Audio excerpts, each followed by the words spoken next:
Hello everyone, DQ here, and today I have a very cool malware lock and it's the malware DT1. It has this beautiful key. Here says DT1 malware. As you can see, it has 6 pins and some interesting part here, which is actually interactive element. I will show you in a moment. Let me put on the light so you can see better. Here we have a moving part. It's like the kind of reminds me of the Domayak Saturn disk type interactive element of the key, but it's just in a pin temper lock, and basically a piece of wording inside of the keyway pushes it to one side like this, and this sets lever style interactive element in the core. This element will also bind with the main stack, so when you set some of the main stack pins it will bind. Then after you set it, the spools will bind because this lock has spools. Also, this lock was kindly gifted to me by a locksmith friend from my country. I messaged him on Reddit a few weeks ago, and he actually agreed to send me some locks, and this is one of the locks he sent me. And he was impressed that I managed to pick it, and he gifted it to me. And it's literally a brand new lock. It even has its security card. And yeah, he just asked me to cover his initials here because they have blanks for this key, and here's the information. He just wanted it not to be shown, so I will respect that. And now let's show you the internals of the lock. Okay, here we have the internals of the lock. And I will start with the obvious. This interesting part here is the interactive element in the core. It has this small tiny spring which I took out so I can show you, and it stays here in this chamber.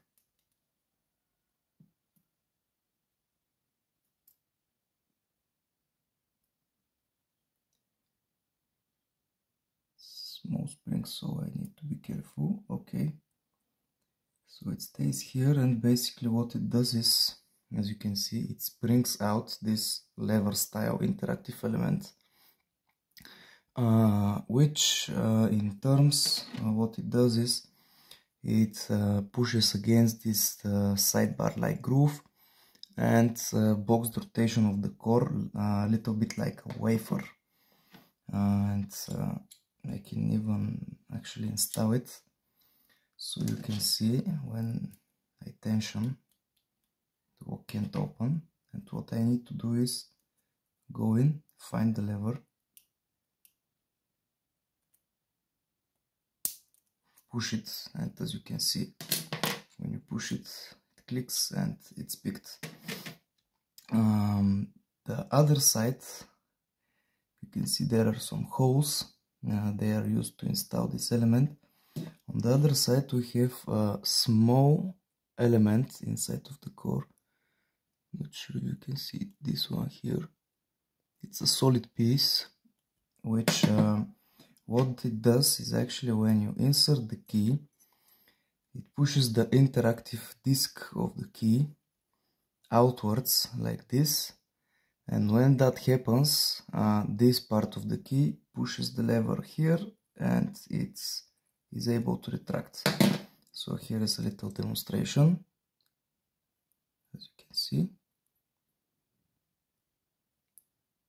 the lever gets pushed and the lock can rotate. You can even kinda see it from here. This part interacts with the key,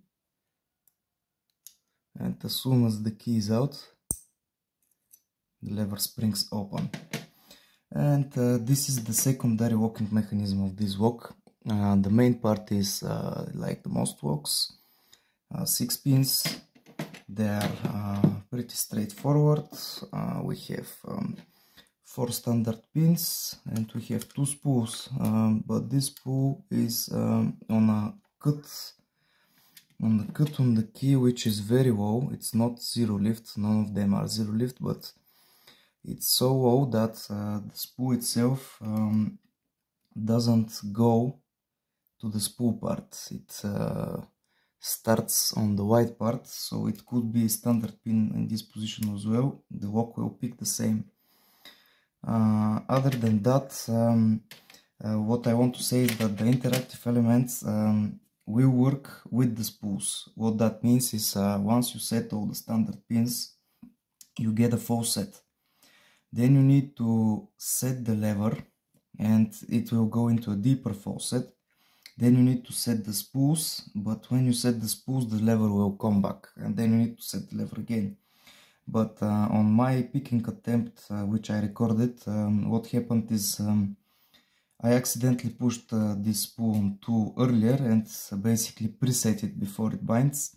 So I didn't go into false set and then go back and forth, but I just go to the false set, picked the lever like this. All you need to do to pick it is just find it and push it like this. And yeah, I got the open. So picking strategy is using top of the QI tensioner, and I will be using one hook for the main stack, which is this one, just a regular hook, and for the side element I marked it so I know where it is. Just you go in, find it, and you need to like scrape it back and forth. It's a little weird, but you will get the feel for it. And yeah, other than that, I want to show that the core is actually a little bit wider, as you can see. This follower has a lot of playroom, but this follower usually is the size of most Euro locks. But this core is a little bit larger, which is interesting. But yeah, anyways, another thing I wanted to mention is that this lock has this C-clip, which I will struggle to remove because it's the first time I removed this. For this lock in particular, the Mauer NW4 has the same actuator, which acts as a C-clip. Basically, this lock doesn't have a circlip here. It has this two-part actuator which acts as a circlip, so the core can't be pulled. And yeah, that's a pretty good lock, pretty good tolerances, and yeah, that's about it. Big thanks to my locksmith friend who gifted me this lock. It's really beautiful lock from Mauer, and yeah, let's get it picked now. Okay, Mauer DT1 is in device. Okay, works. Let's try to pick it.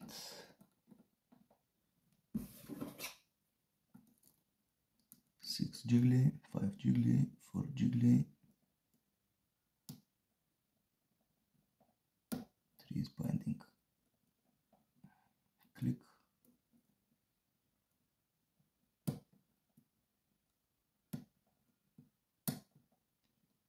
Okay, 3 is now set. 1 is binding.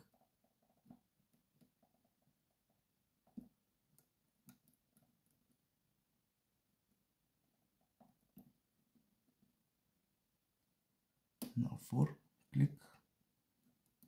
6 is jiggly.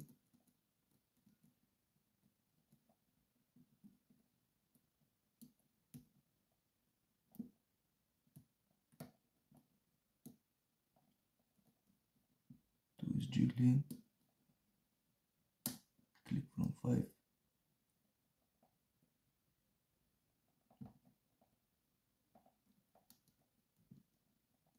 6 is jiggly. Oops. Okay, I got a click and the false set. Now I will check the interactive element, which is positioned here on the left. I have marked it with on my pick,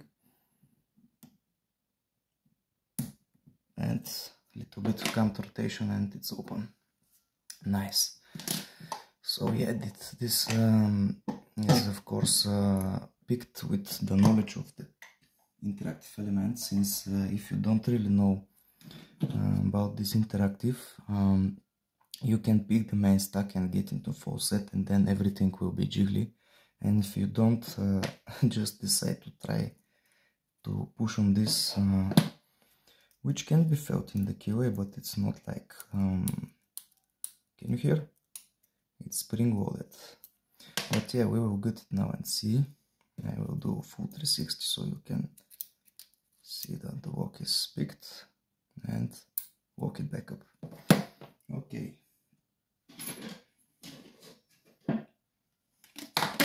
Now to get this lock, I actually need to first knock out this pin, because this C-clip acts as a this actuator acts as a C-clip as well. So I will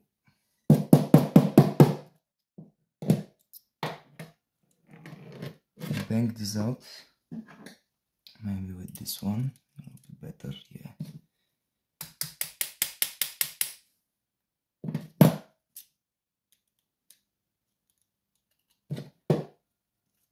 I'm not very well prepared to get it, but I think I can push it out like this.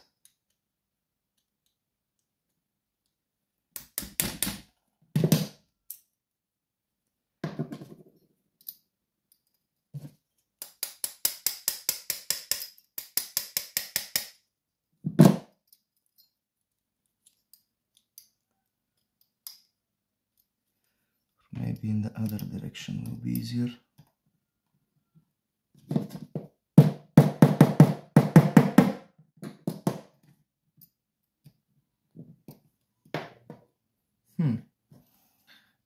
I just wanted to show you that how it's gutted, and that's really why I didn't prepare earlier.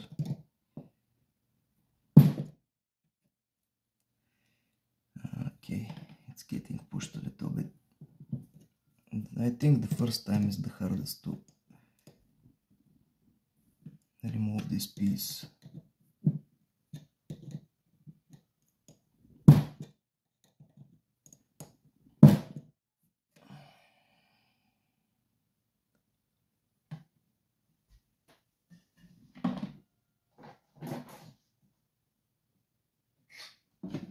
Okay, let me try a little bit different, something different. This one.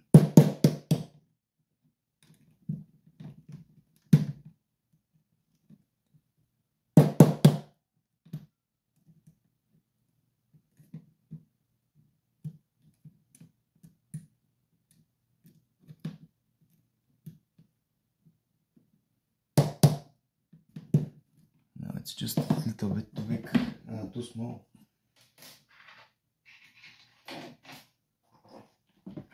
Okay, I have one more of those.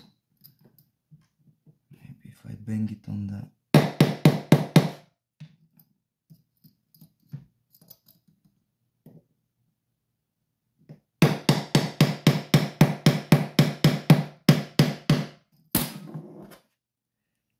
Yeah, it's almost out. Okay.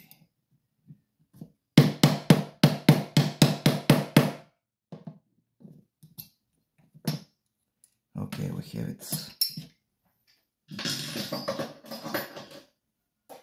Yeah, sorry for that. So after we separate C-clips, the actuator in the two parts, you can see that I actually need to pull this out. Oops, I keep dropping my stuff.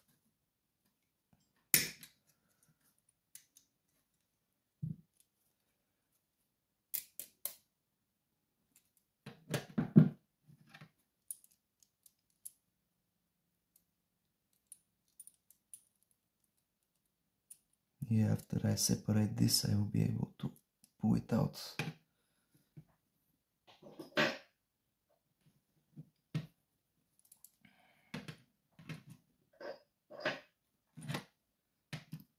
So I just quickly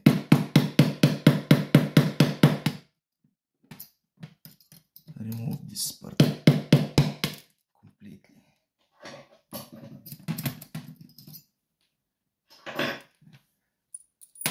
So here we have these two parts. Here we have this part, which I can finally remove. And we have the wok. I just didn't disassemble it earlier because I wanted to show you how it's done. Now I'm just putting the forward in and sliding the core out. So first we can see how beautiful this wok is. It has a lot of drill protection, and as soon as I pull out the key, watch what happens. Boom. That's the interactive element. So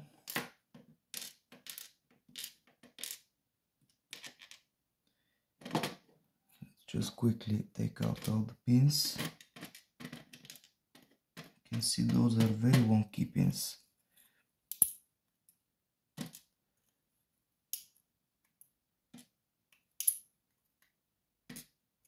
Two is a spool as I suspected. Wow. 6, no, 5 is a spool, but it's not active, I'm sure. Sure it doesn't interact. So here we have the springs.